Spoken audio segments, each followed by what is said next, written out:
حضرت یحییٰ ابن معاذ فرماتے زیادہ روٹی نہ کھایا کرو، دل سخت ہو جائے گا، تمہاری طلب ہی صرف روٹی رہ جائے گی، کھانا ہی رہ جائے۔ حضرت عیسیٰ علیہ السلام فرمانے لگے زیادہ نہ بولا کرو، اپنے جملوں کو بے وقت نہ کرو، اپنے لفظوں کی قدر پہچانو۔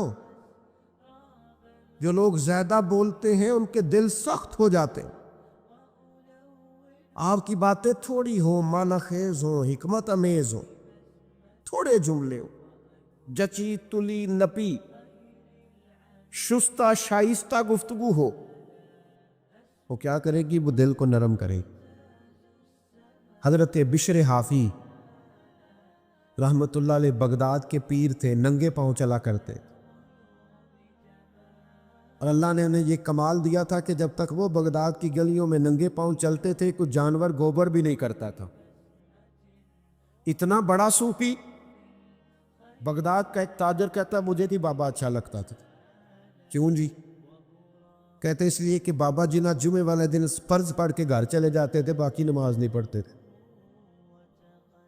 دیکھیں میرے ایک بچے کو میرے پاس کچھ لوگ آئے، کہنے لگے کہ طالب علم دے رہے مسجد میں ہماری میں نماز پڑھا دے، بچہ بھیج دیا۔ کچھ عرصے کے بعد شکوہ کرنے آ گئے، کہنے لگے نہ عصر کی پہلی 4 سنتیں پڑھتا ہے نہ عشاء کی۔ تو میں نے کہا بھائی جان، جس چیز کو رب رسول پابند نہیں کرتے آپ اس چیز کا کیوں پابند کرتے ہیں؟ بھئی غیر مؤکدہ سنتیں چاہے کوئی پڑھے چاہے، بولیے، کہتے نہیں اسی نہیں پڑھنی آئی، اماموں کے چاہیے نہ پڑھے۔ میں کہا سبحان اللہ، جو پابندی آپ اپنے پہ نہیں لگاتے وہ امام صاحب پہ کیوں لگاتے ہو؟ اس لیے کہ مولوی غریب ہوتا ہے، جو مرضی جس کا دل آئے کہہ جائے، یہ وجہ ہے صرف۔ یہ ایک علیحدہ موضوع ہے، اس پر پھر کبھی بات کروں گا۔ ہم نے سب سے زیادہ استحسان ان لوگوں کا کیا ہے جو ہماری مسجدوں میں 5 اذانیں پڑھتے اور جماعتیں کراتے، سب سے زیادہ تکلیف ہم نے ان کو پہنچائی۔ بہرحال یہ عنوان نہیں، ورنہ اس پر بڑی تفصیل سے بولتا۔ میرے عزیز، وہ شخص کہنے لگا کہ بشر حافی رحمت اللہ علیہ نماز فرض پڑھ کے چلے جاتے تھے، تو میں کہتا تھا اتنا بڑا پیر ہے تو باقی نماز پڑھتا ہی نہیں۔ حالانکہ مسجد میں فرض پڑھنا ضروری ہے، باقی جہاں جس کا دل کرے پڑھے۔ کہتے ایک دن نہ لوگ مجھے کہنے لگے یار تو کیوں نہیں بابا جی کو مانتا، اتنے اچھے آدمی۔ ایک دن میرے دل میں خیال آیا تحقیق تو کروں، مولوی صاحب جمعہ کے فرض پڑھ کے جاتے کہاں ہیں؟ کہتے حضرت نے جمعہ مسجد میں پڑھا، جماعت کے ساتھ نماز پڑھ کے نہ تو باہر نکلے فرض، تو میں چوری چوری تجسس کے ارادے سے جاسوسی کے لیے پیچھے ہو گیا۔ حضرت بشر حافی کی دکان پہ گئے تو وہاں سے نان خریدے۔ میں نے بدگمانی کی۔ میں نے کہا اوہو، مولوی کو بھوک نے ستایا تھا، روٹی کے پیچھے اس نے سنت نفل چھوڑ دیے۔ کہتے وہاں سے وہ تھوڑا آگے بڑھے تو ایک کباب کی دکان سے کباب خریدے، تو میں نے کہا دیکھو اس کی عمر دیکھو اور ذائقے دیکھو، یہ کباب سے کھائے گا۔ کہتے وہ نان اور کباب لے کے جنگل کی طرف گئے تو میں نے تیسری بدگمانی کی، میں نے کہا اب سبزے پہ بیٹھ کے کھائے گا۔ لیکن تھوڑا سا وہ آگے گزرے تو کچی آبادی آ گئی۔ کچی آبادی میں کمزور گھر، کمزور، اتنی تو ہمتیں ہو میری کم سے کم بلند کہ شاہوں کے تاج فقط اشاروں سے چھین لوں، اور جتنے غریب گھر ہے اجالوں سے دور دور، اتنی ہی روشنی میں ستاروں سے چھین لوں۔ اللہ کرے ایسا ہو۔ کہتے کہ وہ کمزوروں کے گھر جہاں چراغ بھی کم جلتے ہیں، ایک گھر کا دروازہ باہر سے بند تھا۔ حضرت بشر حافی گئے، کچا مکان اور باہر سے تالا کھولا، کنڈی کھولی، میں بھی پیچھے تھا۔ جب وہ اندر داخل ہوئے تو میں سوراخ میں دیکھنے لگا، ایک نابینا اور فالت زدہ بوڑھے بزرگ بیٹھے اور ان کے منہ سے پانی نکلا ہوا ہے۔ کہتے جناب بشر حافی، بہت سارے مریدوں کے پیر، کہتے وہ آگے بڑھے، مٹکے سے پانی پیالے میں ڈالا اور پھر بابا جی نے اپنی پگڑی کھول کے پانی میں بھگو کے اس بزرگ کا منہ صاف کیا، اور کہتے پھر اتحیات کی حالت میں بیٹھ گئے۔ پہلے پانی پلایا اور پھر نان اور کباب کا پہلا لقمہ توڑ کے بابے کے منہ میں رکھا اور کہنے لگے بابا جی ناراض نہ ہونا، جمعے والے دن ذرا آنے میں دیر ہو جاتی ہے، ابھی تو میں نے نفل اور سنتیں بھی ادا کرنی ہے۔ وہ شخص کہتا ہے میں باہر کھڑا تھا، میری چیخیں نکلنے لگ گئی، میں رونے لگا، آنسو بند سبق کا توڑ کے باہر آ گئے۔ حضرت بشر حافی نے جب یہ کہا تو بزرگ رو پڑے، کہنے لگے بشر 14 سال ہو گئے، 14 سال تو روز میری روٹی لے کے آتا ہے، پتہ نہیں میری زندگی کتنی لمبی ہے، میں کب تک بوجھ بنا رہوں گا۔ کہتے ہیں حضرت بشر حافی نے آنسو صاف کیے اور کہنے لگے بابا چپ کر، یہ جو سارا زمانہ میری عزت کرتا ہے تو یہ نفلوں کی وجہ سے نہیں کرتا، یہ میرے چلوں عبادتوں کی وجہ سے نہیں کرتا۔ بابا میں تیری لاوارث کی نوکری کرتا ہوں، تیری بیمار کی نوکری کرتا ہوں تو اللہ نے ساری مخلوق کے دلوں میں میری محبت پیدا کرتی ہے۔ ارے خدا کے بندے تو ہیں ہزاروں، بنوں میں پھرتے ہیں مارے مارے، میں اس کا بندہ بنوں گا جس کو خدا کے بندوں سے پیار ہوگا۔ میرے بھائی غور کرنے کا مقام یہ ہے، اچھی سوچ۔ وہ تاجر کہتا ہے حضرت بشر حافی باہر نکلے تو میں پیروں میں بیٹھ گیا، میں پیروں میں نے کہا بابا جس چیز کو میں تیرا عیب سمجھا کرتا تھا وہ تو تیری سب سے بڑی خوبی نکلی، اور بھائی کچھ تو مجبوریاں رہی ہوگی، یوں ہی کوئی بے وفا نہیں ہوتا۔ اچھی سوچیں پروان چڑھے، جس معاشرے کی سوچ اچھی ہوتی ہے وہ معاشرہ صحت مند ہوتا ہے، جس معاشرے کی سوچ اچھی ہوتی ہے اس معاشرے میں لوگ ایک دوسرے کے ساتھ جڑے ہوئے ہو، جس معاشرے کی سوچ اچھی ہوتی ہے وہ معاشرہ بڑا قیمتی ہو۔ اپنے گھروں میں اچھی سوچ، ابا جی گھر میں نا اگر چاہتے ہیں نا گھر میں سکون ہو تو اپنی بیوی کی تعریف کریں گھر میں بیٹھ کے۔ میرے ابا جی کسان تھے، میری اماں اپنا نام نہیں لکھنا جانتی تھی، لیکن بڑا زمانہ بیت گیا جب کچھ ایڑے ترچھے لفظ پڑھنے لکھنے کے قابل ہوئے تو سمجھ آئی کہ وہ تو یونیورسٹی کا درجہ رکھتے تھے لوگ، وہ تو بڑے لوگ تھے۔ ابا جی آدھی رات کو جب کدال اٹھاتے کئی اٹھاتے کہتے کھیتوں کو پانی دینے جا رہا ہوں تو دروازہ بند کر لو، تو میں اٹھ کے دروازے کی کنڈی لگانے جاتا، واپس آتا تو میری اماں بولتی کہ پتر تواڈے پیو نے کدے سکھ نہیں ویکھیا، ساری زندگی تمہارے لیے لگا دا۔ تو ایک شوق پیدا ہوتا والد کی خدمت کا، تڑپ۔ اور ابا جی کے پاس کبھی کبھی بیٹھتے تو ابا جی کہتے بیٹے تمہارے ننیال والے امیر تھے، میرا گھر غریب تھا، پر تمہاری اماں نے تمہاری خاطر وہاں چپ کر کے صبر سے وقت گزارا، ماں کی نوکری کیا کر۔ او بھائی اگر تو سارا دن بچوں کو اپنی بیوی کے خلاف ہی لیکچر دے گا تو تیری بیوی تیرے خلاف لیکچر نہیں دے گی، تو گھر کی تباہی کا سب سے بڑا سبب تو ہم خود بنتے۔ جس گھر میں میاں بیوی اکٹھے نہیں ہیں تو بچے بیچارے کدھر گئے، اس کی سنے کہ اس کی سنے؟ وہ دیکھو قرآن ہماری تربیت کرتا ہے، قرآن فلما بلغ معه سعیا، دیکھو قرآن تربیت کرتا ہے۔ حضرت جناب ابراہیم چھوڑ آئے ہیں بیٹے کو، اور ڈھیر ساری روایتیں بتاتی ہیں کہ 13 سال دوبارہ گئے نہیں حضرت اسماعیل کو دیکھنے، 13 سال۔ اور کچھ روایتوں میں اگر ان کا جانا ہے بھی تو جانا ہے، وہاں رکنا موجود گئے ہیں اور آ گئے۔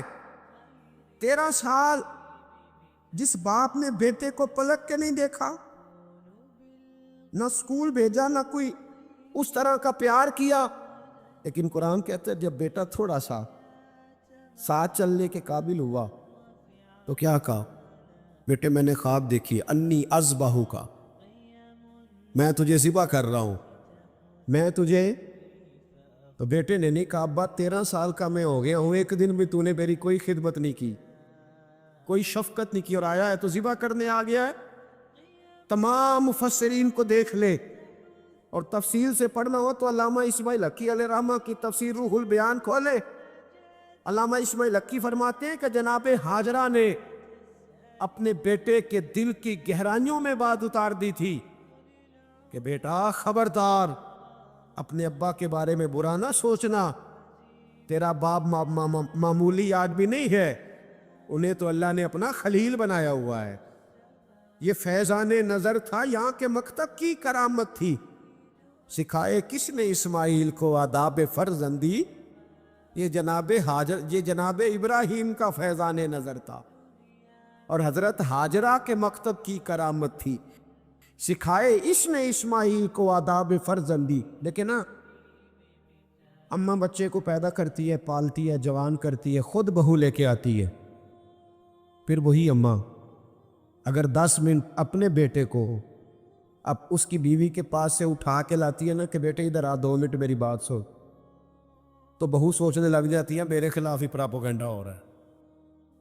بھئی وہ پہلے دن ملاقات ہوئی ہے، اس کا بیٹا ہے، اس نے جنا ہے، اس نے پالا ہے، تجھے پال کے تیرے خلاف ہی بات کرنی تھی اس نے۔ اپنے گھر میں مثبت سوچ کو پروان چڑھائیں، مثبت سوچ۔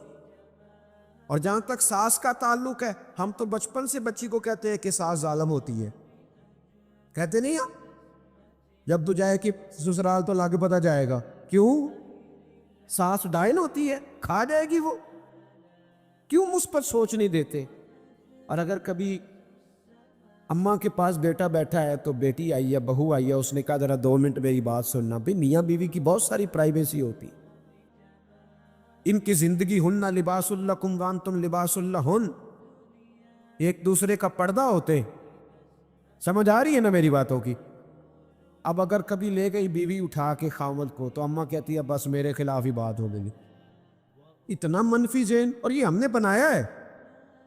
ذہنوں کو مثبت کریں، اچھا سوچیں، اچھی سوچ کو پروان چڑھائیں۔ ہاں ایک بات اور کہہ جاؤں، طلاقیں بڑی ہو رہی ہیں، بہت زیادہ شرح ہے طلاقوں کی، اور طلاق کی سبب عورت نہیں ہے، مرد ہے۔ عورت بیچاری کی تو عقل آدھی ہے، وہ تو بیوقوفی کرے گی، آدھی ہے نا عورت کی عقل، تو خامد صاحب کی جی ذمہ داری کس کی زیادہ ہے؟ ناراض ہو گئے آپ لوگ؟ چلے ہو جائے، کوئی بات نہیں، میں تو بات صحیح کر رہا ہوں۔ پوری کس کی ہے؟ تو پھر گھر کس نے بتانا ہے؟ اللہ تعالیٰ نے طلاق کی گرہ کس کے ہاتھ میں رکھی؟ تو پھر جو روز گرہ کھولتا ہے غلطی اس کی ہے نا۔ خامد کا بڑا حوصلہ چاہیے، بڑا حوصلہ، بڑا حوصلہ، حوصلہ بڑا کرے اپنے گھر کے اندر۔ اگر وہ چاہتا ہے ماحول اچھا رہے تو وہ حوصلہ بڑا رکھے۔ اس کی تو عقل آدھی ہے بیچاری کی، تیری تو پوری ہے نا۔ تجھے چاہیے تھا برداشت کرتا، تو اس کے برابر آ گیا، وہ تو مجبور ہے۔ اس بیچاری کو تو سمجھ، دیکھے نا ایک بچہ چھوٹا ہے تو وہ کہہ رہا ہے کہ ابا جی میں نے گرمی میں ہی باہر جانا ہے، گرمی میں، تو اس کو تو پتہ نہیں گرمی کتنی ہے، تو ابا جی کو تو پتہ ہے نا، تو وہ چھوٹا ہے۔ عورت کی عقل بھی چھوٹی ہے، تو وہ تو بیچاری کچھ ایسے کام کرے کہ مجبور ہے۔ بہت بڑا نام ہے حضرت ابو الاسد کرکانی کا، بڑا نام ہے۔ محمود غزنوی ان کا مرید تھا۔ یہ تو بادشاہ کی بات ہے نا جی، ہمارے کسی آج کل کے کسی پیر کا مرید ہوتا محمود غزنوی کہ انہیں پوسٹر لوا لینے سن، لکھنا ہے بھی میری کرامتیں بھی گنیا کرو۔ جس طرح آپ نہیں پوسٹر لگائے ہوئے فلانے کو آرام آ گیا سارے دم کرانے آ جاؤ، جڑے محرم راز حقیقت دے وہ تے راز حقیقت کھول دے ہی نہیں۔ آج جنہ ویکھیا نہیں وہ کرن گلاں، جنہ ویکھ لیا وہ تے بول دے ہی نہیں۔ کبھی بڑے لوگوں نے بھی اس طرح کہانیاں سنائی ہیں، قریب کھڑے کر کے سناؤ ان کو میری کرامت، یہ کیا بات ہے؟ اگر کوئی چیز اندر ہوتی ہے تو بتانے کی ضرورت ہے، وہ سمجھ آ جاتی۔ کیا دکانداریاں بنا لی ہیں، کیا تماشا لگایا ہو، پوسٹر چھپے ہوئے، کارڈ بنائے ہوئے، ان چیزوں سے باہر آئیں، حقیقت کا سفر کرے۔ کسی ولی کی سب سے بڑی کرامت یہ ہے کہ وہ تیرے اندر سجدے کا ذوق پیدا کرے، وہ تیرے اندر قرآن پاک پڑھنے کا شوق پیدا کرے، وہ تیری زبان پر مصطفیٰ کا درود و سلام جاری کرے، وہ تیرے لیے دین پر چلنا آسان کر دے۔ یہ کیا کرامت ہوئی کہ وہ گیا تھا دم کرانے؟ کس حدیث میں لکھا ہے کہ 10 صحابہ آئے تھے مصر سے نبی پاک کے پاس دم کرانے؟ کس حدیث میں لکھا ہے کہ شام سے 20 لوگ دم کرانے آئے؟ کہیں نہیں لکھا۔ ہاں دم کرانا جائز ہے، تعویذ لینا جائز ہے، لیکن میرے نبی کے پاس جو بھی آیا کرتا تھا وہ مصطفیٰ کا دین سیکھنے آیا کرتا ہے، اصل کی طرف۔ بہرحال بات دور چلی جائے، حضرت ابو الحسن اور بڑے صوفی گزرے، درویش تھے۔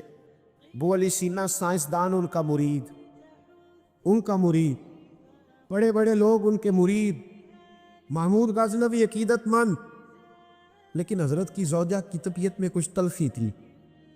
توجہ ہے میری بات پر؟ اگر نوجوان میری آج اس بات کو، شادی شدہ نوجوان اس بات پہ تھوڑا غور کریں گے تو انہیں نا دل ٹھنڈا کرنے کا موقع ملے گا۔ میں اتنا باعمل تو نہیں ہوں، لیکن لگتا ضرور ہے کہ یہ بات ذہن میں آئے گی نا آپ کے تو کچھ فائدہ دے گی۔ اللہ تعالیٰ آپ کو جزا دے۔ اب آپ بیٹھے رہیے، پیسے نہ لائیے گا، اللہ آپ کو خوش رکھے، اللہ تعالیٰ آپ کو برکت دے۔ اس کے بغیر بھی کام چل ہی جاتا ہے الحمدللہ، تو کوئی ایسا مسئلہ نہیں ہے۔ اس سے بھی تھوڑا سا بچنا چاہیے۔ جب آپ برسر اسٹیٹ پیسے دیتے ہیں نا اس طرح کر کے، تو پھر وہ بندہ نہیں اچھا لگتا جو نہ دے رہا ہو، تو اس لیے ماحول ایک جیسا رہنے دے۔ کسی کی خدمت کرنا، وہ سارا کچھ کرنا، وہ سنت ہے، اس میں اختلاف نہیں، لیکن برسر اسٹیج نا استحصال ہونے لگ جاتا، پھر غریب آدمی سامنے نہیں بیٹھتا، پیچھے ہو کے بیٹھتا ہے، کہنا میرے کو دتھی ہوتی تو میں بھی اگے بیٹھا۔ اس لیے مہربانی فرمائے ان چیزوں سے اگر پرہیز ہو جائے برسر اسٹیج تو فائدہ ہوگا باللہ۔ اللہ ہمیں توفیق عمل عطا فرمائے، آمین تو کہہ دے۔ میں بس بات سے بیٹھنے کی طرف آ رہا ہوں۔ حضرت ابو الحسن رحمۃ اللہ علیہ سے ایک شخص مصر سے ملنے گیا یا یمن سے ملنے گیا، اس نے 2-3 مہینے کا سفر کیا، حضرت کے دروازے پہ دستک دی، تعریف سن کے آیا، دستک دی تو اندر سے بی بی صاحبہ بولی، اماں جی کون ہے؟ طبیعت میں تلخی تھی، کون ہے دروازے پہ؟ نے کہا اماں جی میں حضرت کا عقیدت مند ہوں تو بڑی دور سے آیا ہوں۔ تو اماں کہنے لگی تجھے بھی کوئی کام نہیں جس طرح انہیں کوئی کام نہیں، فارغ ہے تو بھی؟ کہتا ہے میں تو بڑا ذہن میں زاویہ بنا کے آیا تھا، ذائچہ سارا ٹوٹ گیا۔ کہا چلے اماں جی میں اب آ گیا ہوں تو مہربانی کریں بتا دے کہاں ہے؟ تو کہنے لگی وہ جنگل میں 10-12 فارغ لوگ اس کے پاس بیٹھے ہوں گے، اللہ اللہ ہو رہی ہوگی، تو بھی چلا جا بھائی، اور اب دروازہ نہ کھٹکھٹانا۔ وہ کہتا ہے کہ وہ میرے اندر سے وہ بات تو نکل گئی، میں نے کہا اس شخص کا گھر میں ہی کوئی حال نہیں، میں نے کیا عقیدت کر دی ہے، لیکن چلو آیا ہوں تو مل لیتا ہوں۔ کہتے میں جنگل کی طرف منہ کیا، شام ہو گئی تھی، میں نے دیکھا کہ حضرت ابو الحسن خرقانی شیر پہ بیٹھے، شیر انہیں گھر چھوڑ دیا۔ میرے اندر سے پھر بدگمانی نکلی، میں نے کہا دیکھو زوجہ قابو آتی نہیں، شیر میں قبضہ کیا ہوا ہے۔ اللہ تعالیٰ اپنے بندوں کو یہ کمال دیتا ہے۔ ترمذی کے لفظ ہے اتقوا فراست المومن فَإِنَّهُ يَنْظُرُ بِنُورِ اللَّهِ۔ نبی پاک علیہ السلام نے فرمایا مومن کی فراست قلبی سے ڈرو، وہ تو اللہ کے نور سے دیکھ لیتا ہے۔ مومن کس سے دیکھتا ہے؟ اللہ کے۔ فَإِنَّهُ يَنْظُرُ بِنُورِ اللَّهِ، بے شک وہ اللہ کے نور سے دیکھتا ہے۔ فرماتے میرے دل کی بات جان گئے اور فرمانے لگے شام ہو گئی تھی، اللہ اللہ کرتے تو شیر مجھے کہنے لگا حضرت ہی کو جانور تکلیف نہ دے، میں آپ کو گھر چھوڑ آتا ہوں۔ اور پھر فرمانے لگے میری بیوی بستر کی بڑی پاک ہے، پردے کی بڑی پابند ہے، غیر محرم کی جرت نہیں وہ میرے گھر کا دروازہ پھلانگ سکے، کھانا بھی وقت پہ دیتی ہے، بچوں کا خیال بھی کرتی، بیچاری مجبور ہے، اس کی زبان میں تلخی، اگر میں نے چھوڑ دیا نا تو کوئی رکھے گا نہیں، رسوا ہو جائے، میرے بچوں کی ماں ہے، کہاں ٹھوکریں کھاتی پھرے گی۔ اور پھر فرمانے لگے سنو یہ جو میں شیر میں بیٹھا ہوں تو اپنی بیوی کی وجہ سے بیٹھا ہوں۔ کہنے لگا حضور وہ کس طرح؟ فرمانے لگے میں اس بد زبان سے حسن سلوک کرتا ہوں تو اللہ نے یہ بے زبان مخلوق میری فرما بردار بنا دی ہے۔ بھائی تو تھوڑا سا حوصلہ کر، تھوڑا صبر کا مظاہرہ کر، اپنے گھر کو بچا۔ کسی کا بچہ بگڑ رہا ہے، خطائیں کر رہا ہے، اپنے صحیح رستے سے ہٹ رہا ہے تو اس کے والدین کہتے ہیں اس کے دوست خراب کر رہے ہیں، اسے گن پوائنٹ پہ لے جاتے ہیں، کیا اس کو جبرن اٹھا کے لے جاتے ہیں کہ اس کو، کیا یہ اتنا ہی ناسمجھ ہے کہ کوئی اسے بگاڑ رہا ہے اور یہ بگڑتا ہی چلا جا رہا ہے؟ صحبت بد اثر کرتی ہے، اس کا انکار نہیں، لیکن سوال یہ ہے کہ یہ تو جان چھڑانے والی بات ہے، تو ہم نے اپنی جان چھڑائی۔ اپنی زندگی میں جو لوگ اپنی غلطیاں ماننا شروع کر دیتے ہیں وہ ایک فائدہ اپنے ساتھ کرتے ہیں اور ایک اپنی آنے والی نسل کے ساتھ فائدہ کرتے ہیں۔ ان کو پتہ چلتا ہے کہ ہمارے بزرگ ہمیں یہ کہہ رہے ہیں، ہمارے والدین کہ بیٹا یہاں میں بھول گیا تھا اور میری اس غلطی کی بنیاد پر مجھے یہ نتائج بھگتنا پڑے اور بہت ساری چیزوں پر میں بہت سارے لوگوں سے پیچھے رہ، یہ خطا نہ کرنا زندگی میں۔ لیکن وہ ہمیں اپنی تعریفیں سنانے سے فرصت ملے تو اپنی غلطیوں کی طرف جائیں۔ ہمیں آئینہ ہر روز ہمارا ہی حسن ہمیں ہی دکھاتا رہتا ہے، اگر ہمیں کہیں کوئی کمزوری نظر آئے تو تب ہے نا۔ صوفیاء کرام کے سرخیل ہیں حضرت مجدد الفسانی رحمۃ اللہ علیہ، تو شیخ سے کسی نے کہا خوشبخت انسان کون ہوتا ہے؟ تو مجدد صاحب فرمانے لگے جسے اپنی غلطیاں نظر آنی شروع ہو جائیں۔ خوشبخت ہے وہ آدمی جس کو اپنے گریبان میں منہ ڈالنے کا شوق پیدا ہو، خیال آئے تو اس کی تربیت شروع ہو جاتی ہے۔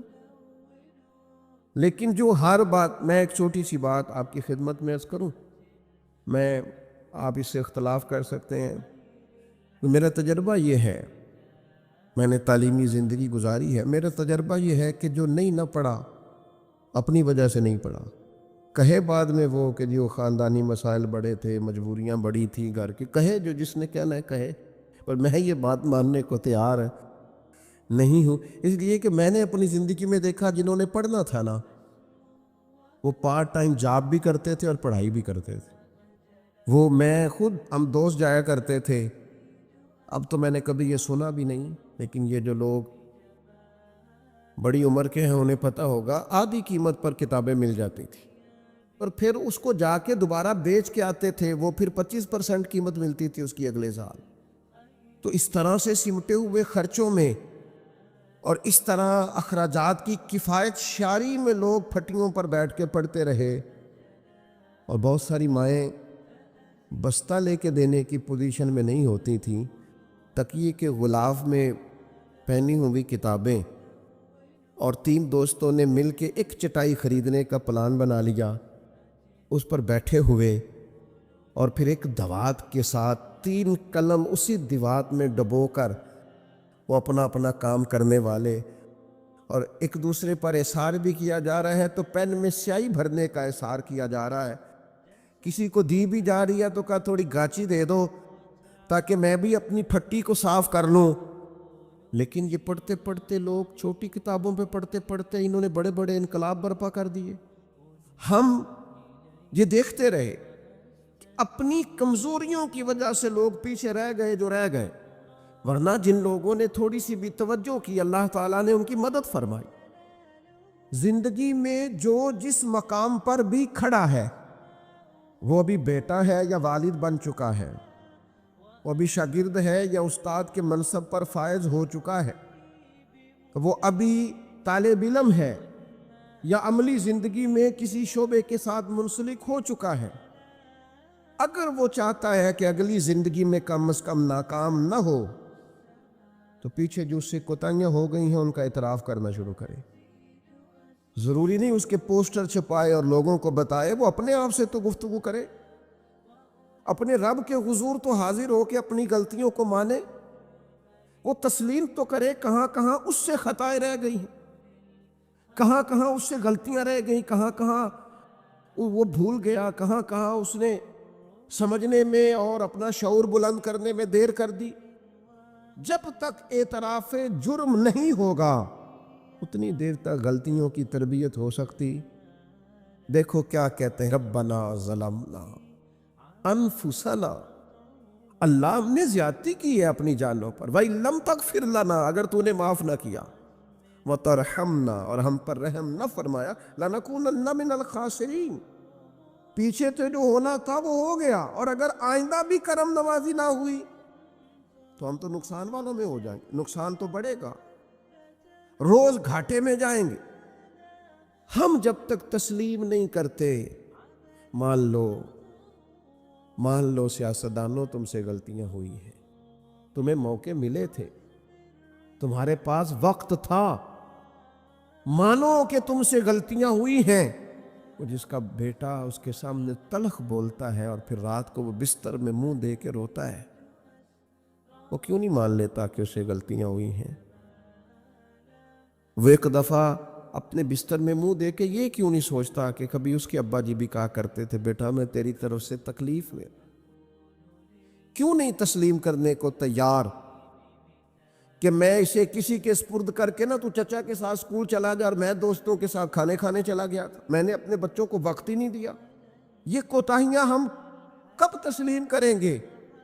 چھوٹا آدمی ہوں اور کمزور ہوں، کوئی ایسی بات نہیں کرنا چاہتا، لیکن میرا دل کرتا ہے ادب سے عرض کروں کہ دین کے دعوے کرنے والوں تم سے غلطیاں ہوئی ہیں، ممبر و محراب کے وارثوں تم سے کوتاہیاں ہوئی ہیں، مسند ارشاد پر بیٹھ کر پیری مریدی اور اچھے اسباق پڑھانے والوں تم سے خطائیں ہو گئی ہیں۔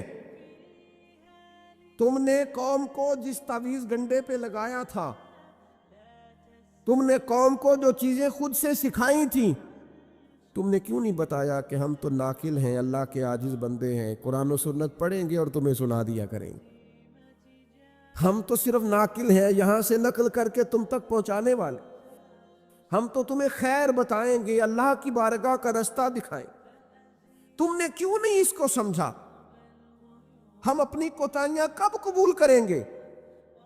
ساری غلطیاں سیاستدانوں کی تو نہیں ہوتی۔ پتہ تھا ووٹر سپورٹر کو کہ یہ پہلے کس پارٹی میں تھا، اس کو پتہ تھا کہ اس کا اعتبار نہیں ہے، خدا جانے جیت کے بھی کس پارٹی میں جائے گا، پتہ تھا۔ تو کیا یہ کوئی دھندا ہے؟ کیا یہ کاروبار ہے؟ کیا آپ جانتے بوجھتے ہوئے اپنے ہاتھ سے زہر کھائیں اور بعد میں کہیں کہ میری انتڑیاں کٹ کے باہر آ رہی ہیں، تو جب کھایا تھا تو یہ تو ہوگا سارا کچھ؟ ہمارے کچھ دوست ہیں محبت کے ساتھ رمضان میں کچھ اپنی بساط کے مطابق جو ہمیں نظر آتا ہے کہ یہ ہمارے جاننے والوں میں کوئی غریب آدمی ہے، تو بڑی معمولی سی چھوٹی سی خدمت ہم کرنے کی کوشش کرتے ہیں۔